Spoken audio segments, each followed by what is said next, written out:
What on guys, my day, and welcome to a new video on Halo Infinite, or talking about Halo Infinite, should I say. Now, I've done something like this before, but I wanted to do an update since the last one. We've got like a lot more information about Halo Infinite since the last one, and there's a number of things in that video that I did last one, those two videos. So I'm going to compress it into one for your convenience and basically for my own, personal satisfaction as well. But there's a lot of things that in those last two videos that have either been confirmed or denied by 343 from the information that we've got from Halo Infinite. So I'm just going to do it again, add some more stuff in and replace it, or do an update on what I want to see based off of, like, there's some things that are in the previous video that are going, they're going to be in this one, but maybe a bit more like leveled out or like expanded a bit more. But there's going to be some things that obviously that I did say that I'm not going to say here because we already know what's going to happen. So, today we're going to be talking about 5 things I want to see in Halo Infinite and 5 things that I don't. And again, it's more just for convenience, and also I don't think that this video is going to be long enough if I just do it as 2 separate videos. And I sort of like, I've had enough of doing like little 2-minute videos on like Beat Saber, even though I've only done 2 by the time this video most probably goes live. But yeah, so I sort of want to do a bit more like a talking video because I haven't done one of these in ages, just for the purpose of like COVID-19 and all of this like lockdown. I haven't had my recording space for ages, so this is the reason why I've been able to do this. However, we're going to get into it. So first thing we're going to be going over is the 5 things I want to see in the game. Starting with number 1, large open worlds over multiple planets. Now, we know from the gameplay we received from 343 and then interviews shortly afterwards that Halo Infinite is going to be like a very big open world game. However, we don't know how big it's going to be. Some people have theoried and some YouTubers have made little videos on their theories, but nothing has been set in stone. However, one of the 343 developers said that everything you can see is explorable, and that apparently they struggled to say something that you couldn't explore. Now, on the face front, this sounds good. However, does this mean that the entire of Zeta Halo is going to be explorable, since they haven't said that otherwise? Now, if it is, perfect. I'll be happy with just Zeta Halo and not to what I'm going to mention in addition to this, which I'll get to in a moment. However, judging by the fact that there seems to be some very large gaps in the ring that you won't be able to get to unless you find like a lone air vehicle somewhere around the world, I'm very skeptical that you'll be able to explore the entirety of Zeta Halo right at the game's launch. Now, the second point that I referenced just a second ago was that if we're not going to get the entirety of Zeta Halo explorable at launch, it would have to have the campaign span across multiple Halo locations. Now, we know from the book that it's basically like a prequel to Halo Infinite. I haven't read it, but I know of it. It's about Blue Team returning to Reach for some reason. I think it's about like flood infections and stuff like that. Now, wouldn't it be cool to see Halo Reach not only remastered by 343, but as this open world explorable area you can explore for yourself? Now, it wouldn't only work for Reach, but you could also have like San Helios or the Infinity if it is still intact. I think this would make the game give it so much more character, because I just feel like pondering around the ring for the entire campaign may get a little repetitive and boring. Now, one of the Halo games were very on the rails and level by level basis, which I'm not a massive fan of. Personally, I prefer to like go out and do my own thing. Like, this is the reason why I like games like Red Dead Redemption 2, GTA and all this, like, and Destiny 2, because you can go out and do what you want while doing the missions as and when you feel like it. But the good thing that the other Halo games did with being on a level by level basis is that the developers were able to explore many different locations, such as Reach, Halo Cruiser, San Helios, the Infinity, or what have you. However, judging by how big the developers are pushing this open world aspect, I fear the entire campaign is going to be on or around this ring, and I fear that it will just get boring very quickly. So, number 2, the Arbiter and the Sword to San Helios. This is the one thing more than anything I want to see in this game, mainly just for the nostalgia of Halo 3 and having the Chief and the Arbiter together again, because I feel like at the end of Halo 5, it was a little flat regarding Chief and the Arbiter. Now, I'm aware that the story was based around Halsey, Chief and Cortana, and not necessarily around the Arbiter, but I wish they would have seen them at least interact a little. I know that there was a book that explained like it would start shortly after the events of Halo 5's ending, and it saw Chief and the Arbiter like exchanging words and talking and whatnot. But I really wanted to see that in game. Also, the Sourcing Helios have fought and basically brought down the entire Covenant, and I think it would be a shame not to have them at least fight like a common enemy in the Banished.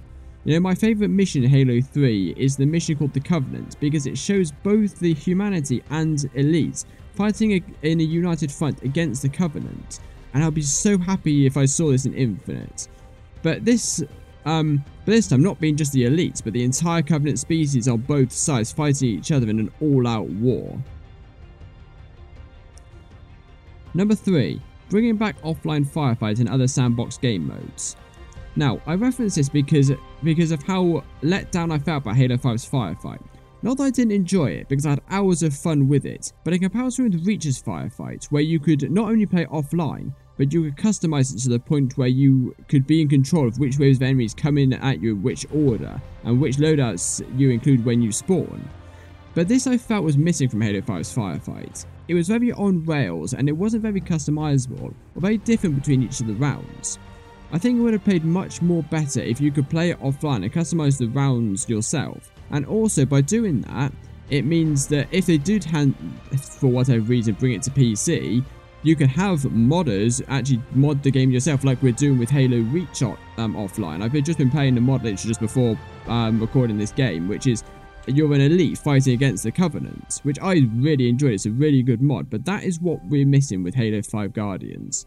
And I wish they bring that offline firefight into Halo Infinite, because considering it is launching on PC, you know, we got it on Steam right at launch, so people are going to be modding it as soon as possible, and if we get the offline firefights, that's going to be something else that people can mod. Number 4. Keep adding big content updates, or DLC. Now, this topic has very mixed feelings around the gaming community, and not just Halo, and it's a topic of DLC. Now, me personally, I don't mind DLC, especially paid ones, although free is much better, I would say that. If you're going to add content that expands the game more than what it was without it, such as adding a new planet or expanding the world to make it more explorable, as I mentioned earlier, I'm very doubtful that the entire of Halo will be explorable at launch. However, I'll be fully up for paying for a DLC if and when they finish it and make the rest of the ring explorable, as well as adding new things and even new planets, like Destiny does. To give me more time in the game, I'll be so pleased and so good for that to happen. I'll be more than willing to spend money on DLC in order to do that. Number 5. Blur-like cinematics. This I've mentioned before, but in a different way. Before I mentioned about the classic art style. Now, as we can see from the gameplay, there seems to be a mix of 343 and Bungie's art style. For example, the Grunt's armor's got both Bungie and 343's armor on it, which now I'm fully up for, so long as it doesn't get confusing. For example, the elites being both models, half 343 and half Bungie, because I think that'll look a little dumb. However, I do hope that we get something on the lines of Blur Studio cinematics like we see in Halo 2 Anniversary. You know, because by the opening scene that we get for the gameplay, it certainly seems like that's what they're aiming at. Now, I'm pretty sure, and don't quote me on this because I don't know for certain, but I'm pretty sure Blur has got nothing to do with this game. Now, I really wish they did, because we'd have this, you know, Blur as far as their, you know, gameplay and cinematics and their graphical quality is concerned. It's literally blown out the park. When I saw Halo 2 Anniversary, I was blown away. It looks so good. And this is what I hope for Halo Infinite. Now, if it is going to be a different art style, I do wish that it was at least somewhat similar, you know, but have that graphical intensity, you know, have the art style with the models, you know, the elites from Halo 2, which you can sort of see in the gameplay. You can't see it very clearly, but the brutes do look very Halo 2 Anniversary type models, and the elites do sort of look it, but it seems to be, again, a mixture between Bungie and 343. Now, in gameplay, you don't really notice that too much, but especially if we do get the characters like the Arbiter and the Sourcing Helios in Halo Infinite as well, I do wonder how that is going to look if they are doing a mixture between the two art styles.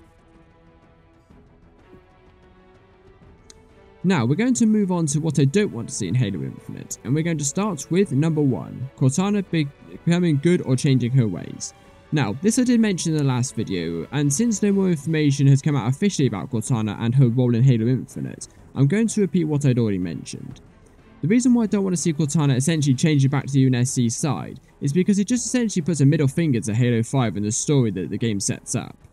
I also didn't really like Cortana coming back in Halo 5 anyway, because I feel it ruins the sacrifice Cortana made in order to save Chief from the dialect in Halo 4. However, there is a theory going around that the evil Cortana is some form of like the rampant version of her that has gained access to the domain. If that's the case, I'm fully happy with it, as long as they don't get the normal Cortana back, and then I'll be perfectly happy with it. Number 2, having graphics the same as what we saw in the gameplay. Now this is something that I'm aware is very unlikely that is going to happen, but I thought I'd bring it up. If you saw my Twitter shortly after the gameplay came out, I said in no certain words, the gameplay and the mechanics look great, but the graphics are god awful. And I still stand by that, because as someone who works a lot with game development engines, I can see that a lot of these textures are just block colour with no detail, and it's very clear that on the assault rifle and on the landscape as well. Another thing is that the lighting is really off in the gameplay as well, as if it's not centering properly. However, saying all of that, I'm fully aware that this game is a very work in progress, and the gameplay that we saw was very, very early, and it's a very old build of the game. And the gameplay trailer that we saw shortly afterwards looked much better, as it was more polished. However, it still didn't look as breathtakingly good as Halo 2 Anniversary did with Blur Studios' cinematics. However, I'm fully aware that it is still a very early work in progress game. And I certainly hope that when we get more multiplayer gameplay, it will be a bit more updated because they'll be running on more up-to-date servers and give us a bit more hope that what we see is actually what we're going to get. But I certainly hope this does get fixed for the final game, otherwise it'll take a lot of motivation out of playing this game. But for me personally, I think it will, and I think it will look absolutely stunning when it comes out. Number 3, following Destiny too much. Now this one I came up with whilst making the last video on Halo Infinite, and it's been solidified while watching the gameplay, and it's not having the game be too much like Destiny. And here's what I mean by this.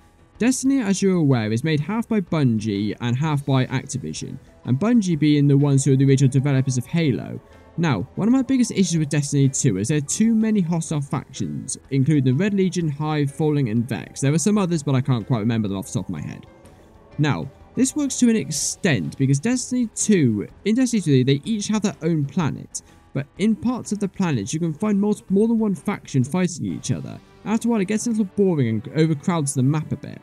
Now, put that into Halo Infinite, with the factions that we know we're getting. The Banished, the UNSC, the Flood, the Prometheans, and if my theory is correct, we'll get the Source and Helios as well. That's 5 different hostile factions, well, 5 different factions, not all hostile obviously, but 5 different factions, and if we're going to be confined to just being on the section of Zeta Halo, as I predicted, then that location is going to get very crowded very quickly. I also noticed there were a couple of weapons in Halo Infinite that look very much like you would find in Destiny, which is what you sort of expect when the development company of 343 is going more like what people like in the Bungie games. But I hope they don't take away what kept them consistent over the Halo with Halo over the past few years, and changed it to be more like Bungie, which is what the community is asking for. Now, if they follow Destiny and make some brand new weapons and use when playing the game, and make them not change to make them look more like Destiny, more like what Bungie want to do, but make them completely new weapons with new abilities, and this weapon does its own thing and it's not similar or different to anything else. I'm fully up with that and I fully support it. Number 4, rec packs or pay to win system. This is something I've talked about before, and the rec system now, let me just get some out of the way first. I'm fully with a system in which you pay real money in microtransactions in exchange for customized items or cosmetics. Things that don't impact gameplay. Where Halo 5 failed was that when it released, it had a rec system where you can put real money into the game in exchange for special weapons with extra damage or items that give you double shield for a full respawn. Now, considering what happened with Battlefront 2 in 2017, I can see how if this game releases with a pay-to-win system, it's going to hurt the game massively when it launches. Now, if they want to add a rec system into the game like Halo 5, then you can have one type which is purely for cosmetics, in which you can use real money or in-game points to unlock cosmetics, and then have a second type which adds special weapons in which you can only access through in-game points and that you've earned while playing multiplayer. That I think would be so much better. I'd be fully... I'm not totally against the rec pack system that we had in Halo 5. It was a little bit of a pain because it is a lottery system at the end of the day. However, I'm fully up with it so long as it isn't a pay-to-win system. Number 5. Disregarding the story set up in Halo 5. This one I thought of when I saw that the Banished were going to be in Halo Infinite. Now, I hope that the story that was set up in Halo 5 about Cortana and her Guardians controlling the universe, and it's up to Chief and the UNSC to stop her, does not get disregarded. We see lots of the UNSC has been destroyed in one way or another in the gameplay trailer, I think is. It's either at the end of the gameplay trailer or in the actual gameplay footage itself. But it's said that the Banished did this and not Cortana and her Guardians. Now, judging by what I've seen so far, there is no mention of Cortana, aside from a small reference in the second teaser trailer. Now, considering that we're supposed to be seeing the Flood as well on this ring, and sometime during the campaign we're supposed to be seeing them and fighting against them, I certainly hope that the story with Cortana is not brushed under the carpet and not given enough screen time, because although I'm not a massive fan of Cortana returning, I think it'd be a good emotional test for Chief to find it within himself, to destroy one of those people, the one who he spent so long with and someone who he used to call a close friend. So I hope you guys have enjoyed this video.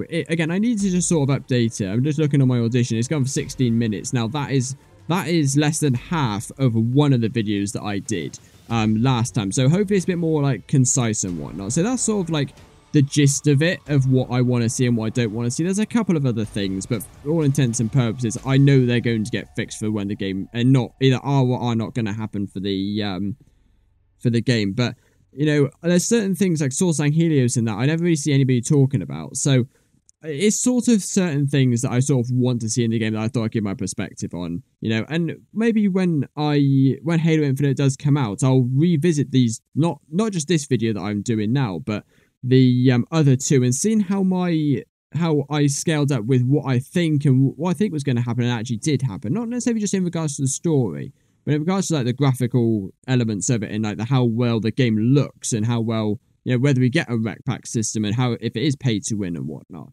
you know, and whether, if it is a pay to win system, how the